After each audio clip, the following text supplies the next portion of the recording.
देश की राजधानी में छत्तीसगढ़ की लोक संस्कृति का भव्य प्रदर्शन। लोक कलाकारों की मनमोहक प्रस्तुति से भारत मंडप में गूंजा छत्तीसगढ़। भारत अंतर्राष्ट्रीय व्यापार मेले में छत्तीसगढ़ राज्य दिवस पर सांस्कृतिक संध्या का आयोजन। नमस्कार। राजधानी दिल्ली के भारत मंडपम में छत्तीसगढ़ की कला, संस्कृति और परंपराओं का अद्भुत संगम देखने को मिला। 44वें भारतीय अंतर्राष्ट्रीय व्यापार मेले के तहत आयोजित छत्तीसगढ़ राज्य दिवस पर एमटी थिएटर में हुई सांस्कृतिक संध्या ने सभी दर्शकों का मन मोह लिया। छत्तीसगढ़ के लोक कलाकारों ने अपनी लोक नृत्य एवं सांस्कृतिक प्रस्तुतियों से वातावरण में उत्साह और ऊर्जा भर दी। इस अवसर पर मुख्यमंत्री के साथ छत्तीसगढ़ के उद्योग मंत्री श्री लखनलाल देवांगन, रायपुर लोकसभा सांसद श्री बृजमोहन अग्रवाल, जांजगीर चांपा लोकसभा सांसद श्रीमती कमलेश जांगड़े, कांकेर से लोकसभा सांसद भोजराज नाग शामिल रहे। कार्यक्रम की शुरुआत छत्तीसगढ़ के मुख्यमंत्री विष्णुदेव साय द्वारा दीप प्रज्वलन से हुई। इससे पहले मुख्यमंत्री ने छत्तीसगढ़ पवेलियन का निरीक्षण किया और विभिन्न स्टॉल्स में प्रदर्शित कला, हस्तशिल्प और उत्पादों की जानकारी ली। उन्होंने कलाकारों और उद्यमियों की सराहना करते हुए उन्हें प्रोत्साहित किया। अपने संबोधन में मुख्यमंत्री साय ने कहा कि देश की राजधानी में छत्तीसगढ़िया सबले बढ़िया की गूंज सुनकर हर छत्तीसगढ़ वासी गर्व महसूस करता है। मुख्यमंत्री ने कहा कि रायपुर में सफल राज्योत्सव के बाद दिल्ली में राज्य दिवस मनाना गर्व का क्षण है। उन्होंने प्रधानमंत्री मोदी द्वारा रायपुर में देश के पहले डिजिटल जनजातीय संग्रहालय के लोकार्पण का उल्लेख करते हुए इसे छत्तीसगढ़ की सांस्कृतिक पहचान को वैश्विक मंच पर ले जाने वाला ऐतिहासिक कदम बता दिया। और 1 नवंबर हम लोगों का स्थापना दिवस होता है, उस समय हम लोग राज्योत्सव मनाते हैं। और इस साल चूंकि रजत जयंती वर्ष है तो 5 दिन हम लोग राज्योत्सव मनाए प्रदेश में, और जिलों में हर जिले में 3-3 दिन राज्योत्सव मनाए। और इस साल छत्तीसगढ़ का बड़ा सौभाग्य था कि 1 नवंबर को स्थापना दिवस के दिन हमारे देश के यशस्वी प्रधानमंत्री श्री नरेंद्र मोदी जी हम लोगों के बीच में मुख्य अतिथि के रूप में थे।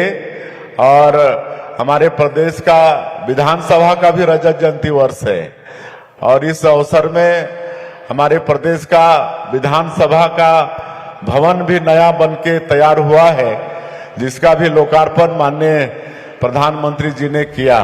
मुख्यमंत्री ने कहा, छत्तीसगढ़ कला, संस्कृति और परंपराओं की समृद्ध भूमि है, जहां तीज त्योहार, लोक नृत्य और पारंपरिक कलाएं आज भी उसी उत्साह से जीवित हैं। उन्होंने मिलेट्स उत्पादन, स्थानीय हस्तशिल्प और जनजातीय परंपराओं को राज्य की अनंत संभावनाओं का प्रतीक बताया और कहा कि सरकार कलाकारों के संरक्षण, आर्थिक सहयोग और बस्तर पंडूम जैसे आयोजनों के माध्यम से संस्कृति को आगे बढ़ाने के लिए निरंतर कार्य कर रही है।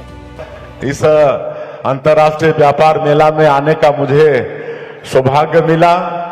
आदरणीय नरेंद्र मोदी जी की सरकार में भी जब पहली बार वो प्रधानमंत्री थे तो राज्य मंत्री के रूप में काम करने का अवसर मिला, तो उस समय भी हर साल इस व्यापार मेले में आने का हमको सौभाग्य मिला।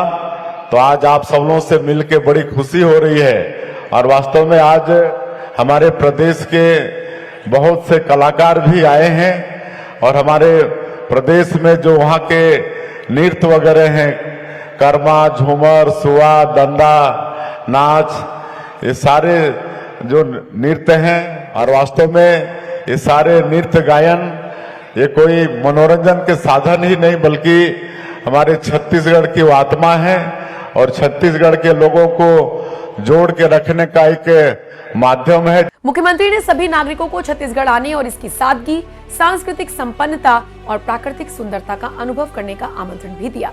सांस्कृतिक संध्या में कलाकारों ने छत्तीसगढ़ की पारंपरिक लोक कलाओं की एक से बढ़कर एक झलक पेश की। कार्यक्रम में गौरा गौरी, भोजली, राउत नाचा, सुआ नृत्य, पंथी और कर्मा जैसे पारंपरिक नृत्यों ने दर्शकों को मंत्रमुग्ध कर दिया। सुआ नृत्य की भावपूर्ण गीतमय प्रस्तुति, राउत नाचा की जोशीली लय, पंथी की आध्यात्मिक छटा और कर्मा की मनभावन लयकारी ने छत्तीसगढ़ की विविध लोक परंपराओं को सजीव कर दिया। पूरे कार्यक्रम के दौरान दर्शक तालियों से कलाकारों का उत्साह बढ़ाते हुए नजर आए। इस अवसर पर खादी ग्रामोद्योग बोर्ड के अध्यक्ष राकेश पांडे, उद्योग विभाग के अध्यक्ष राजीव अग्रवाल, पर्यटन विकास बोर्ड के अध्यक्ष नीलू शर्मा, छत्तीसगढ़ साहित्य अकादमी के अध्यक्ष शशांक शर्मा, मुख्यमंत्री के मीडिया सलाहकार पंकज झा, मुख्य सचिव विकासशील विधायक संपत अग्रवाल, प्रबोध मेंज, पर्यटन संस्कृति एवं जनसंपर्क विभाग के सचिव रोहित यादव, CSIDS के महाप्रबंधक विश्वेश कुमार, संस्कृति एवं राजभाषा विभाग के संचालक विवेक आचार्य, खादी ग्रामोद्योग सचिव श्याम धावड़े, इन्वेस्टमेंट कमिश्नर श्रीमती ऋतु सेन, आवासीय आयुक्त श्रीमती श्रुति सिंह सहित अन्य अधिकारी भी शामिल रहे। एक तरफ हमने देखा कि इंडिया गेट में नक्सली कमांडर हिडमा के समर्थन में किस तरीके से प्रोटेस्ट किया गया और दूसरी तरफ देश की राजधानी दिल्ली से ही छत्तीसगढ़ की संस्कृति को दिखाती हुई जो ये तस्वीरें सामने आई हैं, इसने लोगों को सोचने पर मजबूर कर दिया। बहरहाल आपका इस खबर पर क्या कहना है, कमेंट करके अपनी राय जरूर। छत्तीसगढ़ में हमारे जवान बहुत साहस के साथ नक्सलवाद के साथ लड़ाई लड़ रहे हैं और माननीय प्रधानमंत्री जी का, गृह मंत्री जी का संकल्प पूरा होने वाला है। उसके बाद हमारा छत्तीसगढ़ बहुत तेजी से विकास करने वाला है। हम लोग बस्तर जैसे क्षेत्र में भी लगातार वहां पर सुरक्षा कैंप खोल रहे हैं और आज 327 गांव से ज्यादा गांव को हम लोग आबाद कर चुके हैं। नियद नेला नार आपका सुंदर गांव योजना हम लोग शुरू किए हैं और इसके माध्यम से सभी गांवों में विकास को हम लोग पहुंचा पा रहे हैं। वहां पर सड़कें बन रही हैं, बिजली पहुंच रही है, पानी पहुंच रहा है, राशन कार्ड बन रहे हैं, स्कूल अस्पताल खुल रहे हैं, दूर संचार के साधन वहां पर स्थापित हो रहे हैं। तो इस तरह से हम लोग विकास वहां पर पहुंचा पाने में सफल हो रहे हैं। बहुत सुंदर प्रदेश है हमारा, सैकड़ों वाटरफॉल्स है बस्तर में। आपका बुझमार जैसा डेंस फॉरेस्ट है जो 5000 वर्ग किलोमीटर में फैला हुआ है। कुटुमसर का गुफा है। तो आप सब लोगों से मेरा आग्रह होगा कि एक बार जरूर समय निकालकर छत्तीसगढ़ आएं और छत्तीसगढ़ की सुंदरता को देखें। अब छत्तीसगढ़ में कोई डर भय नहीं है, आप कहीं भी और रात विकाल में भी आप आ जा सकते हैं।